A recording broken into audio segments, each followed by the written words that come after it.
Most of us believe that to receive blessings, we must do more, try harder, and stay more disciplined. But the truth is, effort alone isn't always enough to open those closed doors. But what if the problem isn't a lack of action, but an invisible inner resistance that is quietly blocking the flow? Today, it'll clarify why even those who believe still don't experience what they expect, not by giving you more to do, but by showing you what you need to realize. Think about that moment right after you finish praying, but instead of feeling peace, you immediately grab your phone to calculate plan B. You've tried everything to fix it, to manage it, to keep it all from falling apart, yet you find yourself standing in the exact same spot. You say you trust, but your heart is still trembling with fear. You ask for a way out, but you're terrified of letting go of the steering wheel. This contradiction leaves you exhausted, confused, and quietly doubting your own worth. You aren't stuck, you're just tired of running on the wrong system. The issue isn't that you haven't tried hard enough. I'm here to help you see the inner misalignment that is creating friction in your life. We aren't going to talk about abstract theories. We are going to look at the practical mechanics operating beneath the surface of your faith.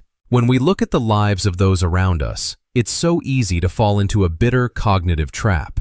You see them constantly finding an open path. Opportunities seem to knock on their door uninvited. Their troubles disappear almost automatically. Everything flows so smoothly, it's as if they are the chosen ones of destiny. Meanwhile, you're standing still, facing closed doors. And your prayers? They're met with nothing but silence. This feeling starts to eat at you. It leads to comparison, and eventually to doubting your own worth. You ask yourself, why not me? Is God being biased? But stop for a second. The problem isn't about who God chooses or who He leaves behind. The mistake lies in how we are reading the signals. We often look at someone else's result and call it random luck, while completely missing the true mechanics of how blessings actually work. In James 1:17 it says, "Every good and perfect gift is from above, coming down from the Father of the heavenly lights." Now, if every good thing comes from a single, unchanging source, then why are our experiences so drastically different? The comparison you are suffering through doesn't come from reality. It comes from a distorted perception. Perhaps what we call God holding back is actually us being too dull to recognize how He is preparing us. We are looking at an unfinished canvas and rushing to judge the artist. There is something here that we are profoundly misreading. And if that's true, then the real question is not what God is doing for them, but what is actually happening inside of us. We often spend so much time waiting for an outside change. But the truth is, there is another war quietly happening inside of you. It's called unconscious resistance. You say you trust God, you pray for His guidance, but deep down, you are still running your life on fear and control. You pray for a way out, but you've already pre-designed the exact result you want. You ask for His help, but your mind never stops calculating plan B because you don't truly believe He will show up in time. Most of the time, we are not waiting on God. We are quietly resisting Him. This resistance isn't loud. It isn't an open rebellion. In fact, it looks very logical. It hides in your overthinking, in your frantic need to fix everything before He can even step in. You want the blessing, but you are terrified of letting go of the steering wheel.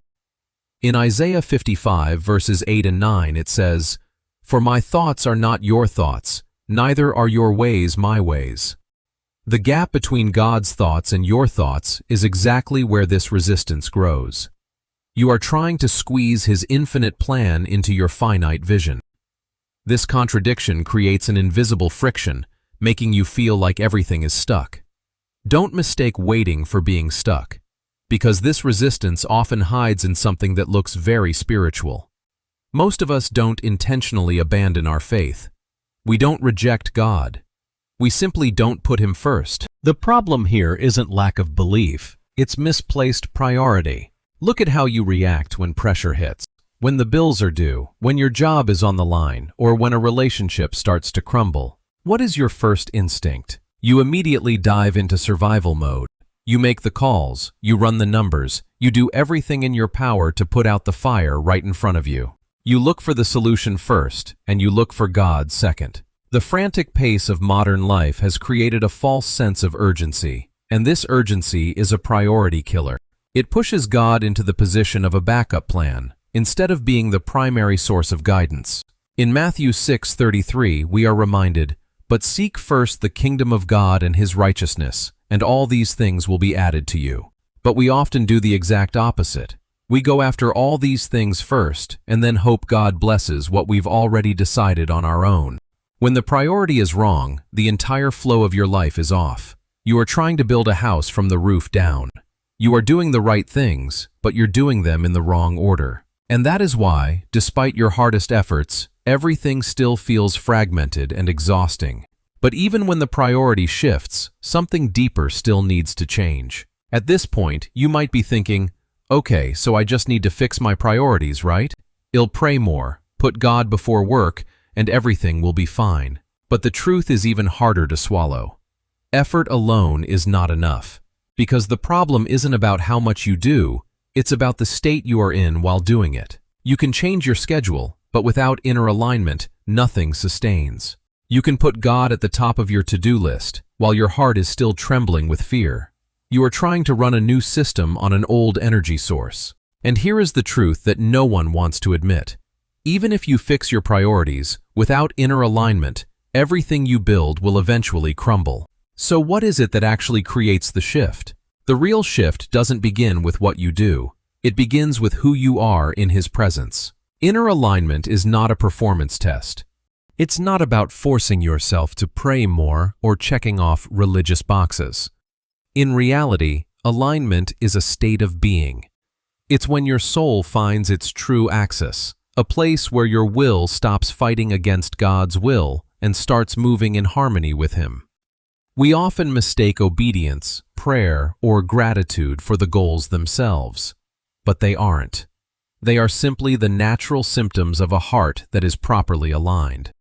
When you are living from your center, clarity appears naturally without being chased. You no longer have to try to trust, because by then, trust has become your very breath. In Romans 12:2, it says, "Do not be conformed to this world, but be transformed by the renewal of your mind." This transformation doesn't come from rigid discipline. It comes from an internal metamorphosis. Imagine a person who faces the same difficult circumstances and the same pressures, yet their reaction is completely different. They are no longer frantic.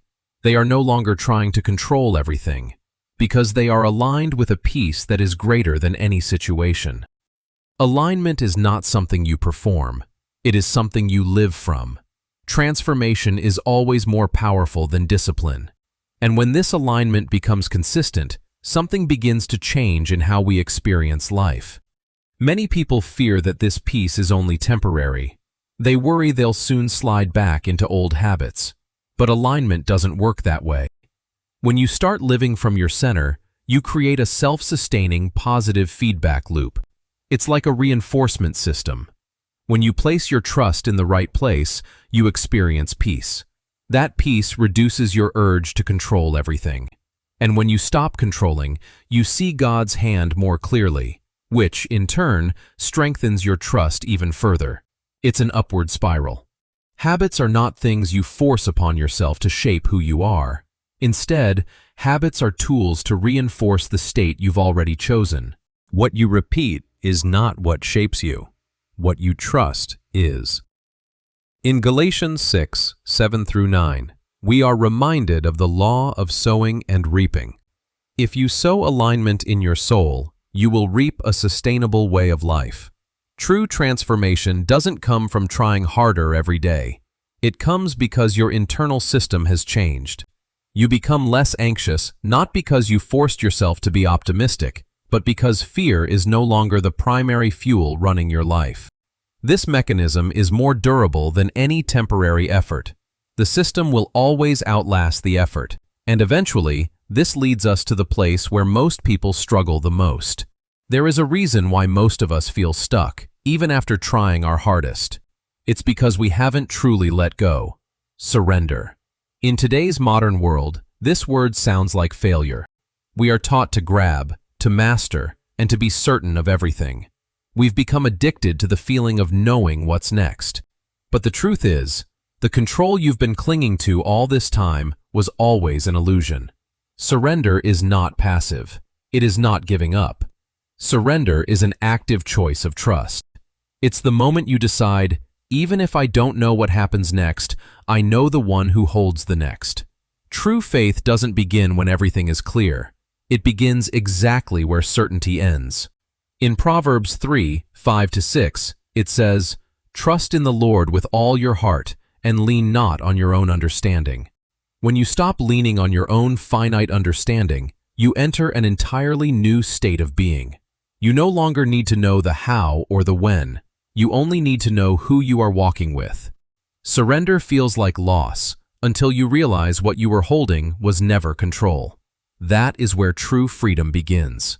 In the end, we realize that the doors remain closed not because your hands haven't worked hard enough, but because your soul is still bracing itself in silent resistance. Real change doesn't come from trying to do more. It comes from the moment you stop fighting against the inner alignment you were meant for.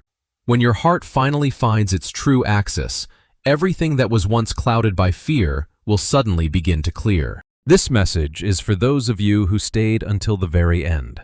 The ones who aren't looking for perfection, but are brave enough to look inward for the truth. You don't need to be perfect to start this journey. You only need to be honest. Because growth is never a performance. It is the journey of returning your heart to the rhythm of truth. If there was a moment today that made you see yourself differently, I'd love to hear about it. Sometimes, simply naming the feeling is the first step toward transformation. And if you feel like you need a companion on this journey of inner alignment, I'd be honored to have you join me in the conversations to come. Keep moving forward, because even in the silence, God is still working within you.